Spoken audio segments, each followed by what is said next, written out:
வணக்கம். நான் திரைப்பட இயக்குனர் நடிகர் பாரதி கண்ணன்.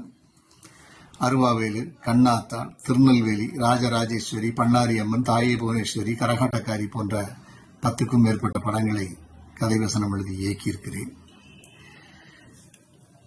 என் வாழ்க்கையில இதுவரைக்கு ஒரு சின்ன எந்த குறைபாடும் இல்லாமல் எந்த ஒரு வழக்கோ வம்போ இதுவரைக்கும் நான் சந்திச்சது கிடையாது, சந்திக்க போறதும் இல்லை.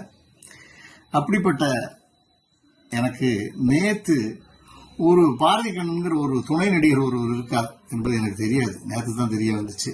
அவரை ஒரு பாலியல் பலாத்கார வழக்கில் போக்சோ சட்டத்தில் கைது செய்திருக்கிறார்கள் கோயம்பேடு போலீசார்.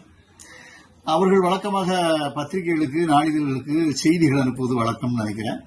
அந்த நபர் பேர் பாரதி கண்ணனாக இருந்ததால அவர் துணை நடிகராகவும் இருந்திருக்காரு, அது எனக்கு தெரியல.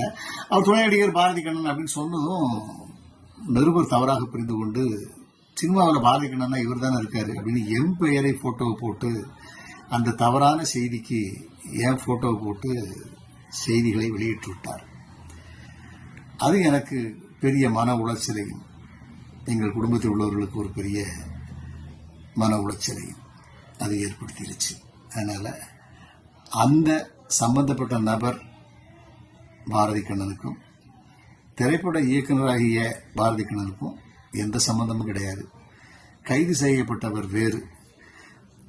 எனக்கு அதில் எந்த துளி அளவு கூட அதுக்கு சம்பந்தம் இல்லை. அதனால தவறுதலாக அந்த செய்தி போட்டாங்க. அவங்க மறுப்பும் தெரிவிச்சு இன்னைக்கு வெளியிட்டாங்க. அதுக்காக அவருக்கு நன்றி சொல்லிக்கிறேன்.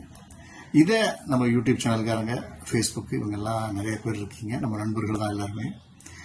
உங்களுக்கு இந்த செய்தி அது தவறானது, அந்த பாரதி கண்ணனுக்கும் இவருக்கும் எந்த சம்மந்தமும் கிடையாது, அவர் வேறு இவர் வேறு என்பதை தெளிவாக நீங்கள் எனக்கு பதிவிட்டு தருமாறு உங்களை நான் மிகவும் தாழ்மையுடன் கேட்டுக்கொள்கிறேன். நன்றி, வணக்கம்.